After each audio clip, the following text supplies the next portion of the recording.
Alright, boys and girls, and welcome to Gordon Guitar. We have Mia Rodriguez here with a song called Shut Up.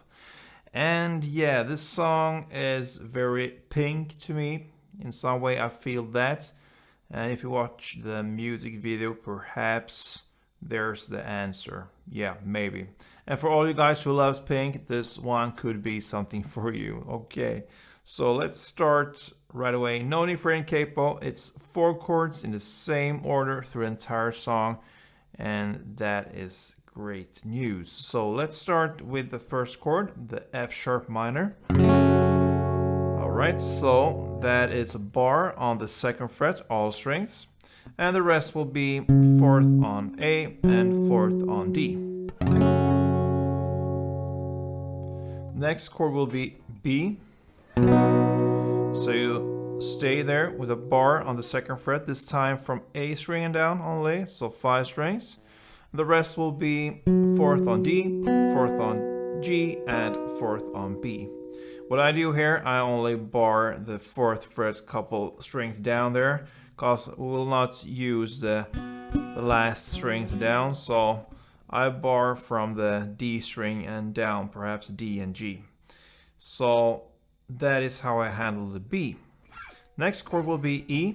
So that is open E, 2nd A, 2nd D, 1st G, open B, and open E. And the final chord will be C sharp minor. So you bar the 4th fret now from this A string and down, so 5 strings. The rest will be 6 on D string, 6 on G, and 5th on B.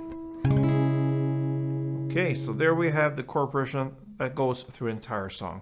F sharp minor, B, E, and C sharp minor. Now we have only one thing left, and that is the strumming pattern. We will look at that with the F sharp minor, since that is the first chord. It's very, very easy. It's down, down, clap. Okay? So you play 2 strumming rounds for each chord, so 2 Fs or F sharp minors, 2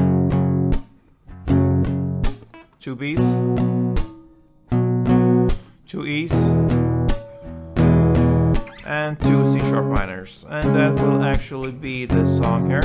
You just go on this way, B, B, B, B, and C sharp minor. So I hope you like this tutorial, and if you do, please give me a thumb up and play tuned.